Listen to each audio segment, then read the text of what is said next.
사연을 소개하겠습니다. 남편과 저는 1년 정도 사귀고 결혼을 했습니다.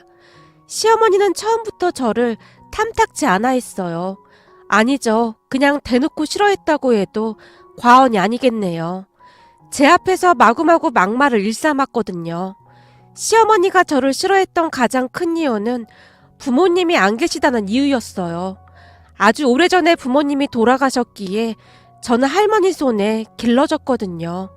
그나마 다행이었던 것이 부모님이 남겨놓은 재산이 있었기에 경제적으로 많이 힘들거나 그렇진 않았습니다. 할머니가 워낙에 잘 키워주셨거든요. 하지만 시어머니는 말끝마다 부모 없이 자라서 그렇다는 말을 반복하곤 했습니다. 그 일은 상견례에서부터 조짐이 보였는데요. 친척들과도 연락을 하고 지내지 않았기에 할머니와 저만 상견례 자리에 나갔습니다. 시댁은 시부모님과 아주버님 부부 그리고 시누이까지 나왔고요. 식사가 나오자마자 시어머니가 할머니께 말을 했어요. 제가 보니 수빈이는 부모도 없고 친척도 없어서 결혼식장에 올 사람도 별로 없겠네요. 그게 아무래도 좀... 할머니가 고개를 숙인 채 말을 잇지 못했는데요. 상견례 자리에 앉자마자 시어머니가 부모 없이 자라서 그렇다는 말을 대놓고 몇 번이나 했었기에 할머니의 기분이 좋아 보이지 않았어요. 그런데 그 순간 형님이 두 분의 대화에 끼어들었습니다. 어머님, 뭔가 잘못 알고 계신 모양인데 결혼식장에 올 사람 많아요. 올 사람이 많다고? 제가 수빈 씨랑 워낙 친해서 수빈 씨네 집에 대해 웬만큼 다 알고 있잖아요. 그리고 어머님, 그 부모 없이라는 말은 그만 좀 하셨으면 좋겠네요. 사실 어머님도 지금 부모님 다 돌아가셨잖아요. 그럼 수빈 씨랑 처지가 같은 거 아닌가요? 사람들이 어머님께 부모 없어서 그런 거라고 하면 어머니 기분도 안 좋을 것 같은데요? 너 지금 뭐 하자는 거냐? 제가 뭘요? 어머님 말씀이 좀 지나치다는 말을 하고 있는 거잖아요. 사실 아까부터 아버님 표정도 많이 안 좋으시더라고요. 그러니 이제부터는 말조심 좀 하셔야겠어요. 그렇죠, 아버님? 형님이 시아버님을 바라봤어요. 그네 말이 맞지. 당신은 사람이 왜 그렇게 경우가 없어? 아니, 내가 뭘 어쨌다고 그래. 틀린 말도 아니구만. 결국 얼굴이 시뻘개지면서 시어머니가 꼬리를 내렸어요. 그런 시어머님의 모습을 보더니 형님이 할머니와 제게 살짝 윙크를 해줬고요. 사실 시어머니만 봤더라면 절대 결혼을 하지 않았을 텐데요. 시어머니와 시누이만 제외하면 시댁 가족들은 정말 좋은 분들이었어요. 특히나 형님은 세상에 이런 사람이 또 있을까 싶을 정도로 좋은 사람이랍니다. 사실 우리 부부를 연결해준 당사자도 형님입니다. 그러니까 형님과 제 인연은 더 특별하기만 한데요. 형님은 제가 근무하는 회사의 팀장님이었거든요. 처음 회사에 입사했을 때 형님의 직설적인 모습에 많이 놀라곤 했어요. 형님에 비해 저는 많이 소심한 편이었거든요. 그랬기에 그런 형님 때문에 울기도 많이 울었던 것 같습니다. 그러다가 둘이 가까워진 계기가 있었는데요. 그날도 역시 회사에서 근무를 하고 있었습니다. 그런데 잠시 후 휴대폰이 울려대더니 누군가 다급하게 제게 말을 했어요. 지금 할머니가 쓰러지셨는데 땡땡병원이에요. 빨리 좀 오셔야겠어요. 라는 전화를 받았고 팀장인 형님에게 제가 눈물 콧물이 범벅이 된 채 병원에 가봐야 한다고 말을 했어요. 저기 지금 할머니가 병원에 가봐야... 어찌나 흐느끼며 말을 하고 있었던지 형님이 제게 답답하다는 듯이 물었어요. 대체 무슨 소리라는 거야? 수빈씨, 내가 말을 할 때는 정확히 하라고 했죠? 저기 할머니가 쓰러졌어요. 뭐야? 근데 왜 꿈을 대고 있는 거야? 얼른 나와요. 어느 병원이에요? 라며 형님이 급히 차키를 챙기더니 저를 끌고 주차장으로 내려갔어요. 그리고는 곧장 할머니가 계신 병원으로 갔고요. 병원에 도착해서도 저는 눈물만 흘리고 있을 뿐 모든 처리는 형님이 다 했던 것 같습니다. 다행히 할머니는 큰 이상이 없었고 약간의 빈혈 증상이 있다고 했기에 며칠 입원을 해서 지켜보기로 했습니다. 괜찮다는 의사의 말에 역시나 형님이 의사에게 몇 번이나 고맙다는 말을 하고 있었어요. 그런 형님을 보며 제가 감사하다는 말을 하고는 다시 울먹였는데요. 다른 가족들한테도 연락해야 되는 거 아니야? 저기 할머니랑 저 둘만 살아요. 아, 그렇구나. 미안. 내가 거기까지는 잘 몰랐네. 아닙니다, 팀장님. 오늘 도와주셔서 정말 감사했습니다. 저 혼자이기도 하고 이럴 땐 어떻게 하는지 몰라서 너무 무서웠거든요. 고맙긴 뭘. 근데 할머니가 손녀를 아주 잘 키우셨네. 형님이 활짝 웃으며 링게를 맡고 있는 할머니 곁으로 다가갔어요. 할머님, 안녕하세요. 저 수빈이 회사 사람입니다. 이제 좀 괜찮으세요? 아유, 이렇게 민폐를 끼쳐서 어떡하노 그래. 고마워요. 우리 수빈이가 아직 아무것도 몰라서 많이 힘들게 하죠? 아닙니다. 수빈 씨 아주 잘하고 있습니다. 수빈 씨가 워낙 착하잖아요. 할머님이 아주 잘 키워주신 것 같습니다. 우리 수빈이 예쁘게 봐줘서 정말 고마워요. 할머니가 형님의 손을 잡고는 몇 번이나 고맙다는 말을 했습니다. 아마도 그때부터였던 것 같은데요. 저는 그만 형님에게 한눈에 반해버리고 말았습니다. 물론 회사에서도 형님은 팀장으로서 어디 하나 나무랄 데가 없는 그런 사람이었지만 약간은 차가운 사람인 줄로만 알고 있었거든요. 그런데 그날 겪어보니 제가 알던 그런 사람이 아니었어요. 그 일을 계기로 형님과 저는 친해지게 되었는데요. 형님과 제가 살던 동네가 가깝다 보니 형님 차를 얻어 타고 출퇴근을 하기도 했거든요. 어쩌다 가끔은 우리 집에 와서 할머니가 차려준 밥도 같이 먹었고요. 워낙 성격이 좋았기에 우리 할머니랑도 금세 친해졌습니다. 그러던 어느 날 형님의 차를 얻어 타고 가다가는 형님의 시동생을 보게 되었고 시동생이 제게 관심이 있다며 형님에게 소개시켜 달라고 했답니다. 물론 형님이 적극적으로 우리를 연결해 줬는데요. 어느 날 형님이 제게 진지하게 말을 꺼냈거든요. 수빈아, 우리 도련님이 너한테 한눈에 반했대. 저한테요? 왜요? 왜긴 왜야. 네가 얼굴도 예쁘고 워낙 착하게 생겼잖아. 얼굴만 보면 아주 그냥 난 순딩입니다 이렇게 써있잖아. 우리 도련님이 한눈에 반할만 하지. 지금도 소개해달라고 난리도 아니야. 내가 곰곰이 생각해봤는데 우리 도련님 직업도 좋고 성격도 엄청 좋거든?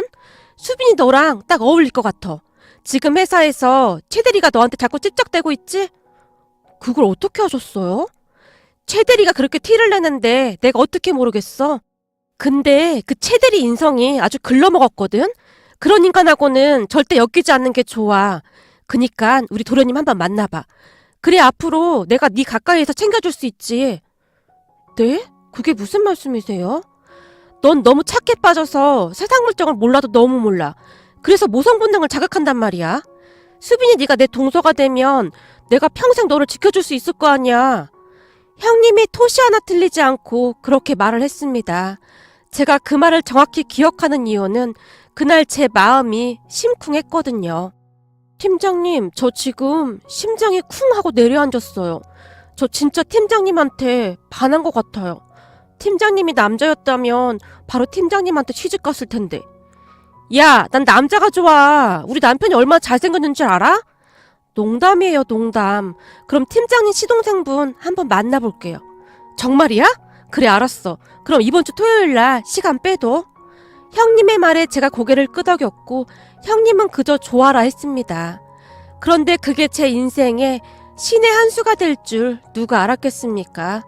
남편은 대학도 좋은 대학을 나온 엘리트 중에 엘리트인데다가 직업도 아주 좋은 능력 있는 사람이었어요. 거기다 형님 말대로 성격도 정말 좋은 사람이었고요. 남편에 비해 제가 너무 부족한 건 아닌가 걱정이 될 정도였지만 형님의 적극적인 지지에 힘입어 우리는 만난 지 1년 만에 결혼을 하게 되었습니다. 시댁 가족들은 정말 좋은 분들이었는데요. 시어머니만이 우리 집 형편을 마음에 들어 하지 않았어요. 제게는 든든한 남편과 형님이 있었기에 걱정이 되진 않았지만 말이죠. 남편과 형님이 잘 챙겨주리라는 확신이 있었으니까요. 그날 상견례에서도 역시나 형님은 막말을 일삼던 시어머니의 코를 납작하게 만들었어요. 하지만 형님의 말과는 다르게 우리는 친척이 별로 없었기에 결혼식장 하객들이 걱정이 될 수밖에 없었습니다. 팀장님, 우리 친척이 별로 많지 않은데 어쩌죠? 아, 그거 걱정 안 해도 돼. 나한테 생각이 다 있어. 수빈이, 아니 이제부턴 동서라고 해야겠네. 동서도 밖에서는 형님이라고 불러. 동서 앞으로는 결혼식 준비나 잘해. 참 혼수랑 이것저것 준비할 때 우리 엄마도 같이 봐준다고 했으니까 시간 맞추자. 나도 같이 가야 하니까. 형님 어머님이요? 그래, 우리 엄마도 수빈이 너, 아니 동서지. 동서 엄청 예뻐라 하잖아. 그니까 엄마가 알아서 잘 도와주실 거야. 우리 엄마가 내 결혼식 때 연습 한번 해봤잖아. 이젠 완전 전문가가 다 됐거든. 사실 형님과 친해지기 시작하면서 간혹 형님 부모님과도 식사도 하고 잘 지냈거든요. 어느 날 형님과 단둘이 삼겹살에 소주를 먹고 있었는데 형님 휴대폰이 울렸고 전화를 받던 형님이 제게 물었어요. 수빈아, 우리 집에 가자. 지금 우리 집에 먹을 거 엄청 많대. 팀장님 집에를요? 남편분도 계실 텐데. 아니, 우리 친정 말이야. 여기서 가깝거든? 네? 팀장님 친정이요? 그렇게 저는 형님 손에 이끌려 형님 친정까지 드나들게 되었답니다. 형님의 성격이 처음에는 곁을 잘 안 내주는 편이긴 한데 한번 내 사람이다 싶으면 정말 잘해주는 그런 사람이거든요. 형님 부모님도 진짜 좋은 분들이랍니다. 그동안 할머니와 단둘이 살던 저는 그런 모습은 처음이었던 것 같은데요. 집안에 웃음이 끊이지 않는 그런 화목한 집안이었습니다. 형님 성격이 왜 그리도 좋은지 알게 될 정도로 말입니다. 암튼 형님 어머님, 그러니까 사돈어르신이 제 결혼 준비도 많이 도와주셨어요. 그리고 드디어 결혼식 날이 되었는데요. 결혼식 날 할머니와 제가 깜짝 놀란 건 말할 것도 없고 시어머니조차도 놀란 채 눈이 휘둥그레져 있었습니다. 신부 쪽에 하객들이 어마어마하게 많았거든요. 그 많은 분들이 신부 대기실에 직접 오셔서 축하한다며 저를 안아주기도 했고 예쁘다고 외쳐주기도 했어요. 특히나 신부 입장을 할 때는 정말 많은 분들이 박수와 함께 환호성을 질러주기도 했답니다. 그 모습에 할머니가 몇 번이나 눈물을 훔치셨는데요. 아마도 텅텅 빈 신부 쪽 자리가 걱정이 될 수밖에 없었을 테니 할머니 마음이 어땠을지 짐작이 가고도 남았습니다. 그렇게 저는 많은 사람들의 축복 속에 외롭지 않은 결혼식을 올렸습니다. 결혼식이 끝난 뒤 신혼여행을 갔던 제가 형님에게 전화로 물었는데요. 형님, 그 많은 하객들은 어떻게 섭외하신 거예요? 그거 별거 아니었어. 내가 우리 부모님한테 상견 옛날 시어머니가 어떻게 했는지 다 말을 했었거든? 그랬더니 우리 엄마 아빠가 갑자기 고릴라가 돼서는 방방 뛰더니만 여기저기 연락했다고 하더라고. 와서 밥이나 한 끼 먹고 가라고 말이야. 특히나 우리 엄마가 보험 일을 오래 했었잖아. 그러다 보니 보험 설계사분들도 많이 오신 것 같고 게다가 우리 엄마 고객들도 많이 왔더라고. 우리 엄마가 한 번 고객은 영원한 고객이라고 참 잘 챙기거든. 형님의 쿨한 대답에 다시 한번 웃음이 터져나왔답니다. 형님은 항상 그런 식으로 마치 친언니 마냥 저를 챙겨주곤 했어요. 결혼하고도 시어머니는 여전히 제게 막말을 하곤 했는데요. 어머, 넌 어쩜 과일 하나를 똑바로 못 깎니? 이런 건 엄마가 가르쳐줘야 하는 건데 말이야. 하긴 엄마 없이 자랐으니 배울 수가 없었겠지. 그런가요? 아가씨도 과일 한번 깎아볼래요? 형님이 신우이에게 사과를 건넸어요. 내가 왜요? 저 과일 깎아본 적 없어요. 세상에나, 엄마가 있는데도 과일 깎는 것도 제대로 못 배웠나 보네요. 뭐라고요? 저 깎을 수 있거든요? 라며 신우이가 사과를 깎기 시작했는데요. 신우이가 깎아놓은 사과를 보던 시아버님이 한마디를 했어요. 아니, 무슨 사과를 이따구로 깎은 거냐? 이제 보니 네 엄마가 딸한테 사과 깎는 법은 안 가르치고 무슨 엉터리 마술을 가르친 모양이구나. 주먹만 하던 사과가 계란만 해졌네. 작은 애가 훨씬 예쁘게 잘 깎았구만. 아이고, 저거 시집가면 진짜 볼만 하겠다.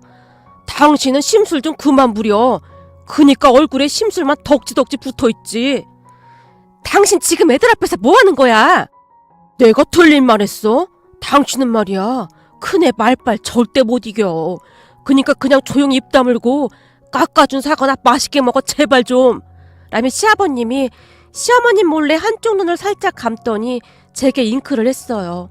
시어머니 말에 남편도 발끈하긴 했지만 항상 형님과 시아버님이 더 빨랐기에 남편은 그저 피식 웃을 뿐이었어요.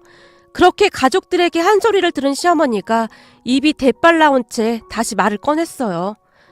니들 집들이는 어떻게 할 거냐? 음식이나 제대로 할 수 있으려나 모르겠네. 맞네. 동서 집들이 해야지. 우리 다들 기대하고 있을게. 라며 형님이 바로 말을 했고 제가 고개를 끄덕였는데요. 그날 시댁을 나오면서 형님이 제게 조용히 말을 했어요. 집들이 걱정은 하지 마. 우리에게는 엄마 아빠 찬스가 있잖아. 집들이 전날에 동서집으로 갈 때니까 싹 다 준비해서 상다리 부러지게 한번 차려보자고. 라며 활짝 웃을 뿐이었어요. 그리고 집들이 전날이 되었는데요. 사돈 어르신들과 형님 부부가 우리 집으로 출동을 해서는 함께 마트에 가서 쇼핑을 한 뒤 본격적으로 음식 재료를 준비하기 시작했습니다. 다음날 꼭두 새벽부터 일어난 우리는 일사불란하게 음식을 준비했는데요. 제가 참 많이 고맙고 눈물이 났던 것이 사돈 어르신 두 분께서 앞치마까지 두른 채 정말 열정적으로 음식을 준비해 주셨거든요. 두 분 다 손발이 어찌나 척척 맞으시던지 놀랍기도 하고 웃음이 나오기도 했어요. 거실에 커다란 상을 2개나 편 뒤 음식을 세팅했는데 상다리가 부러진다는 말을 이럴 때 쓰는 말이구나 하는 생각마저 들었거든요. 음식 세팅이 끝나자마자 형님과 사돈 어르신들이 급히 집을 나갔는데요. 동서, 난 나갔다가 조금 이따 들어올게. 그래야 표시가 안 나잖아. 오늘 이건 동서랑 서방님이 다 한 걸로 해. 알았지? 라는 말을 할 뿐이었어요. 잠시 뒤 시댁 가족들이 집안에 들어섰는데요. 알고 보니 시어머니가 시이모님들까지 다 불러서 함께 들어오고 있었어요. 그러다가는 차려진 음식들을 보며 다들 입을 쩍 벌린 채 놀라 있었습니다. 특히나 시어머니의 얼굴에는 당혹스러움마저 느껴졌는데요. 아마도 뭔가 흉을 봐야 했는데 그렇지 못해서 많이 당황스러워하는 듯 해보였거든요.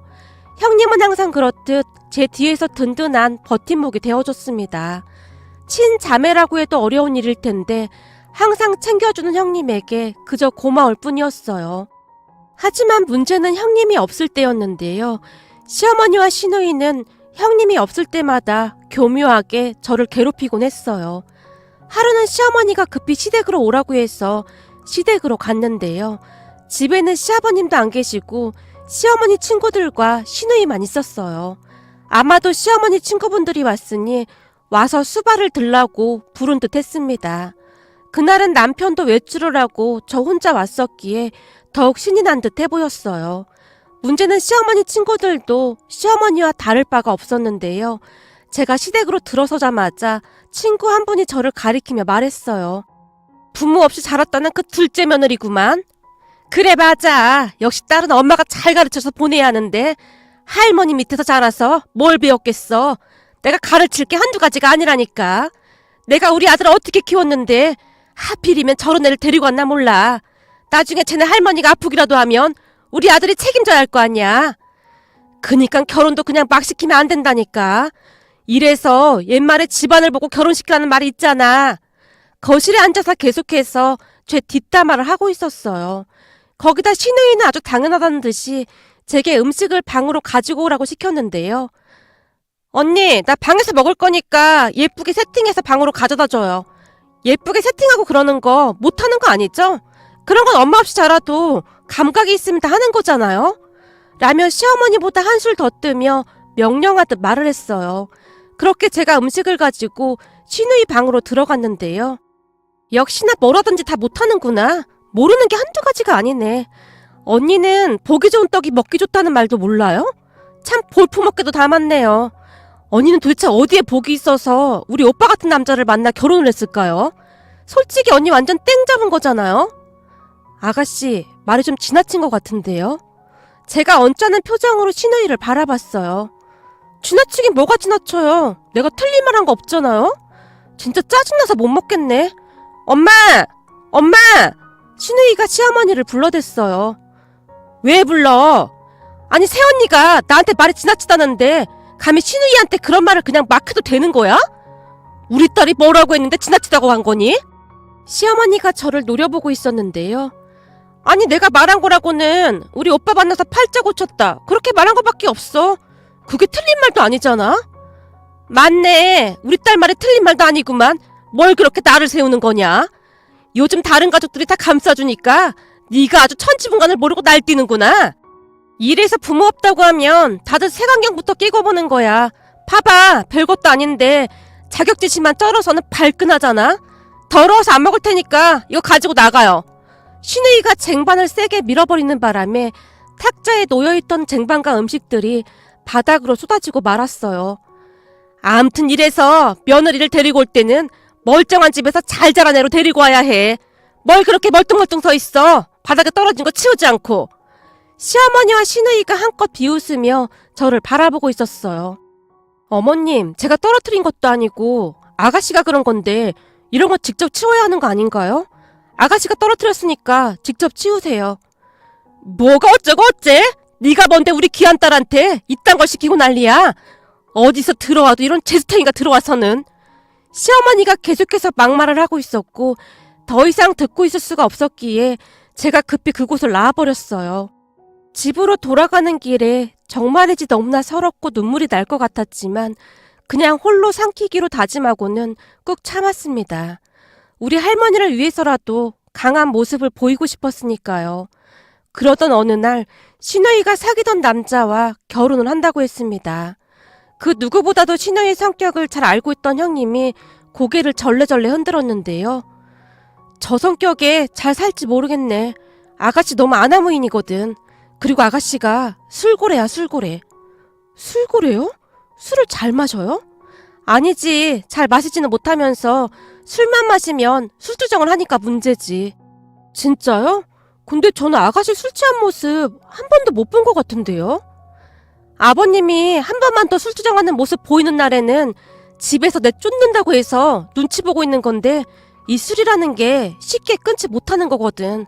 지금은 아버님 눈치 보면서 안 마시는 건데 좀 걱정이 되긴 하네.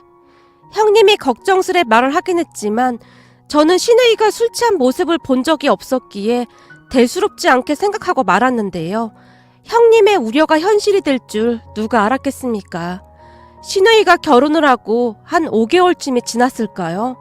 어느 날 시어머니가 우리 남편에게 전화를 해서는 급히 시댁으로 오라고 했습니다. 혹시나 시댁에 무슨 일이 있나 싶어 둘이 시댁으로 갔는데요. 시어머니가 1층에 서서 우리를 기다리고 있었어요. 엄마, 무슨 일이야? 저기 말이다. 지금 이서방한테 전화가 왔는데 네 동생이 술 취해서 난리가 났단다. 술 취해서 난리가 나다니? 집에서? 아니, 오늘 안 사돈 생일이라는데 사돈 집에서 생일잔치 하다가는 술이 꽐라가 돼서 지금 생일상 뒤집어갖고 난리가 났대.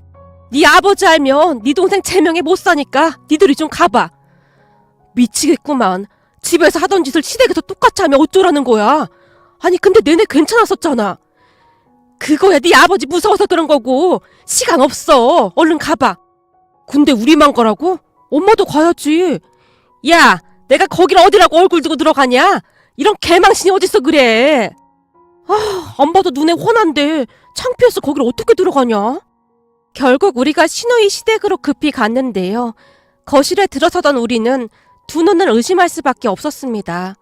세상에나 거실 바닥이 난장판이 나 있었거든요. 사돈 어르신이 우리를 보자마자 조용히 말씀하셨어요. 올 때까지 제가 치우지 말라고 했습니다. 제가 지금껏 꾹 참고 말을 안 했는데 이런 일이 한두 번이 아니었습니다. 대체 가정교육을 어떻게 받았길래 술만 마시면 이러는 겁니까? 아니 술에 취했으면 곱게 잠을 자던지 왜 매번 이 난리를 치느냐 그 말입니다.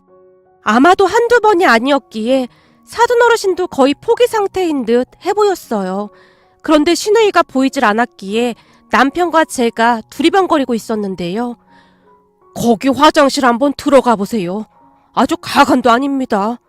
벌써 1시간째 그러고 있으니까 빨리 데리고 가세요. 우리가 끌고 나오려고 해도 말을 들어먹어야 말이죠. 놀란 남편이 급히 문을 열었는데요.